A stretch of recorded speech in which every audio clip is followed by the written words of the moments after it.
Dear friends, welcome to the Eastern Front channel. Today we will dive into the memories of the killed Lieutenant Gerhard Link in the area of the unknown Smolensk village of Oshchepkovo.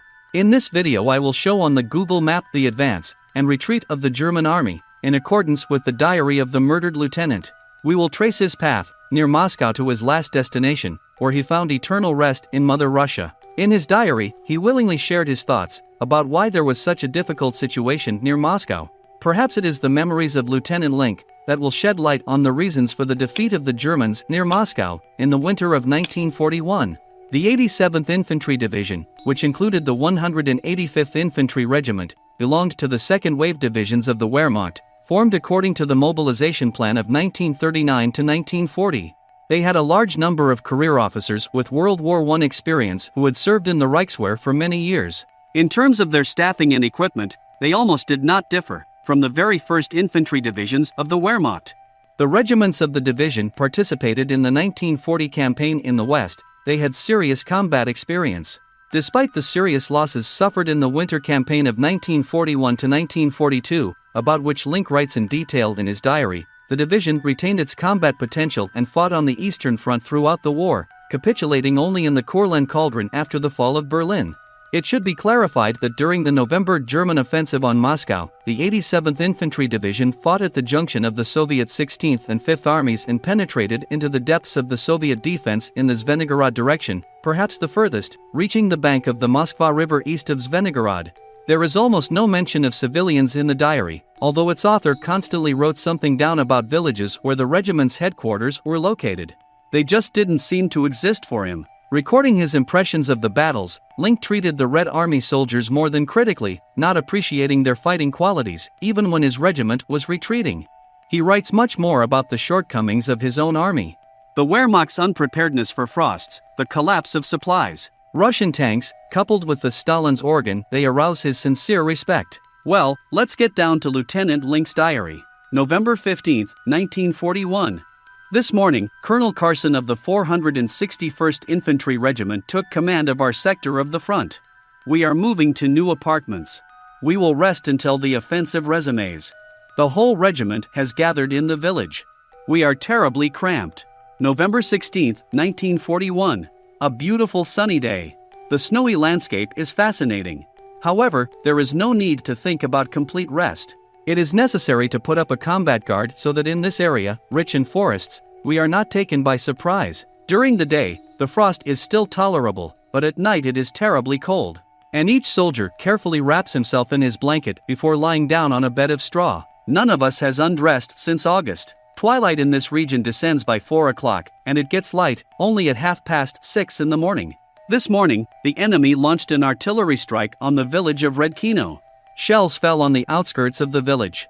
One of them entered the house, killed 2 soldiers, and wounded many soldiers. After a 2-month break, we received the long-awaited mail.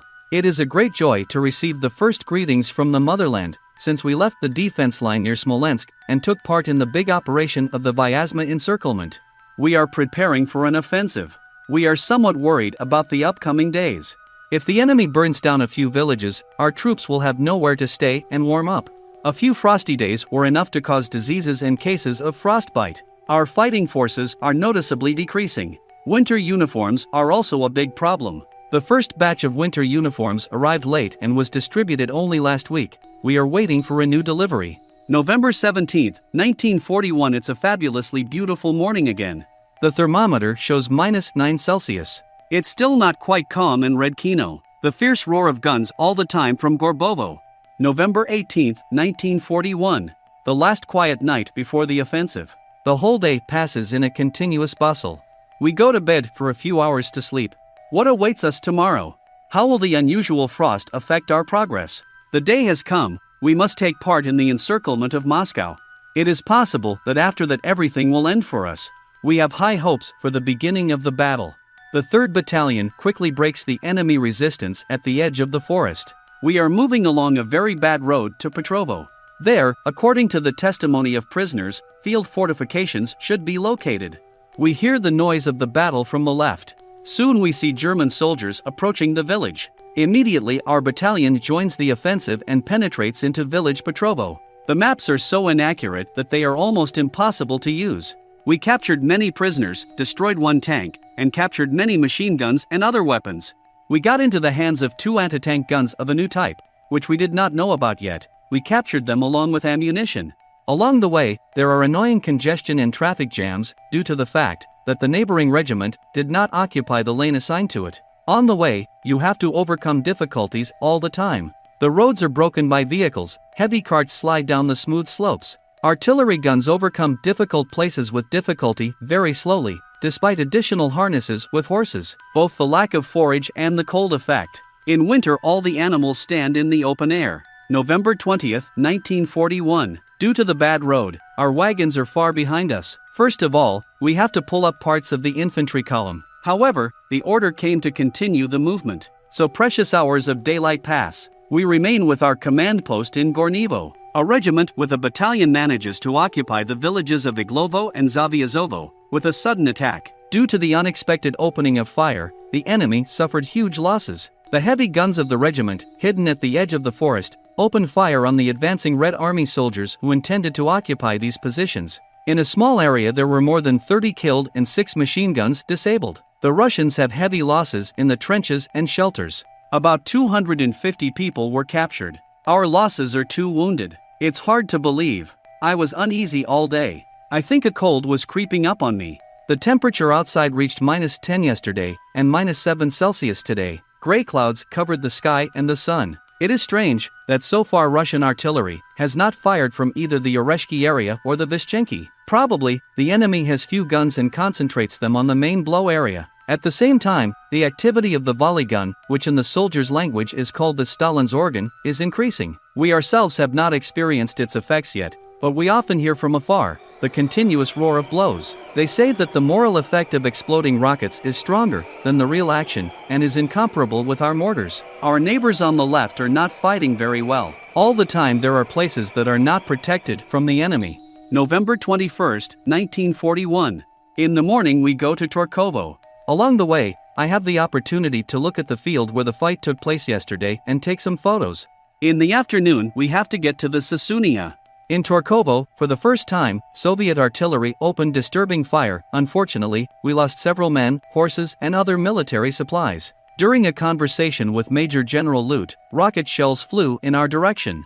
Many of them exploded in the middle of the village. Everyone in the room lay down on the floor. The windows trembled from the airwave of exploding shells nearby.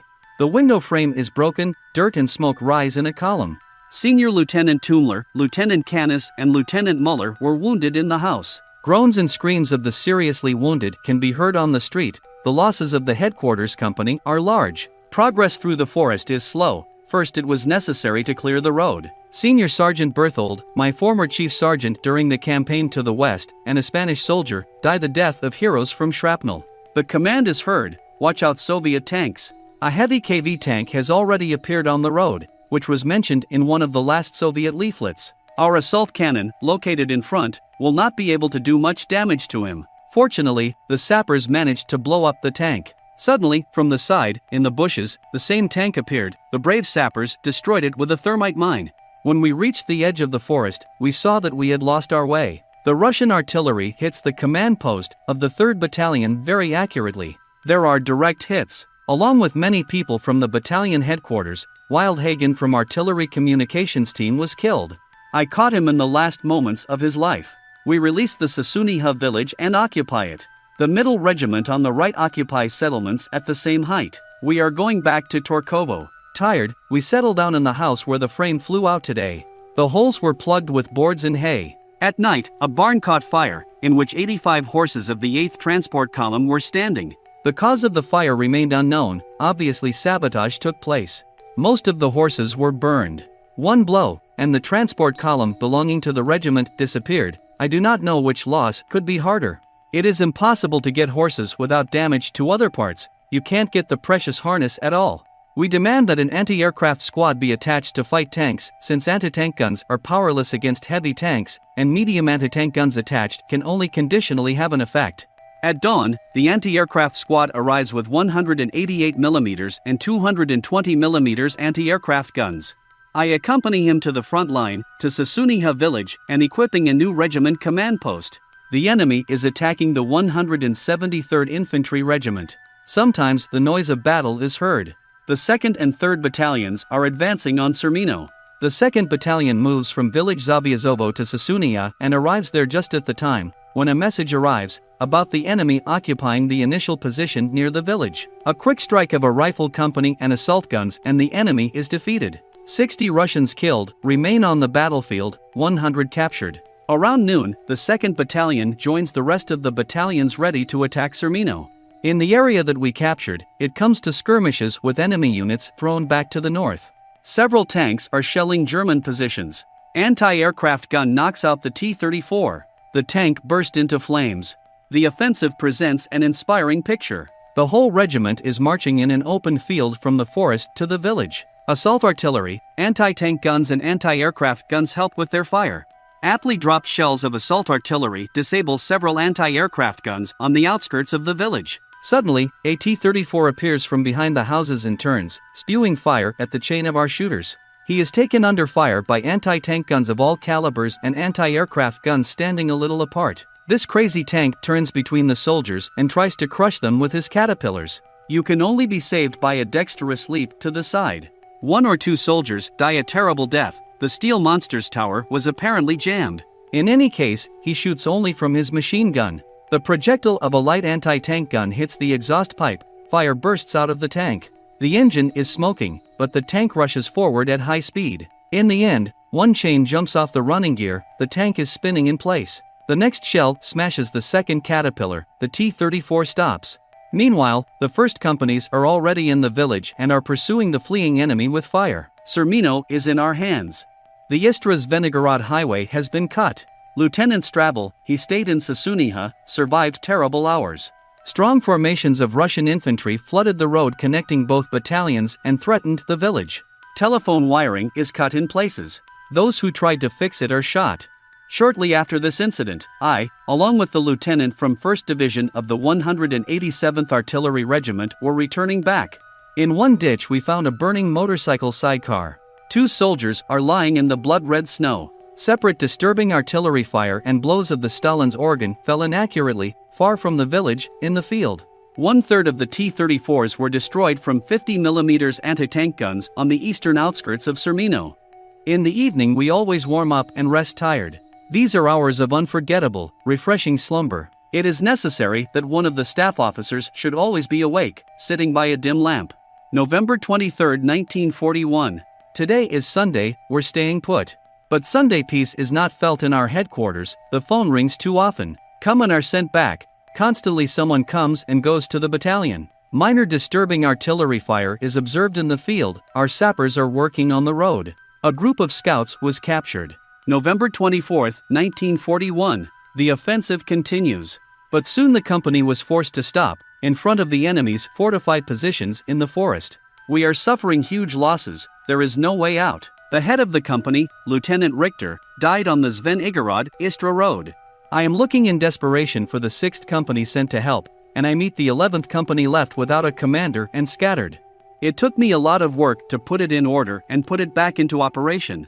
The Stalin's organ spews its deadly song continuously over us, releasing one burst after another. One of the volleys forced us to lie down. Gradually we get used to it. As soon as we hear the rumble of volleys from afar, we immediately hear, "Attention, Stalin's organ, everyone is looking for shelter." The last turn hits the target. Many houses catch fire, of all the nearby wagons, only a few were saved. I managed to save a horse from a burning barn. I could not untie the second horse and left it to its fate, because at that moment the burning thatched roof fell.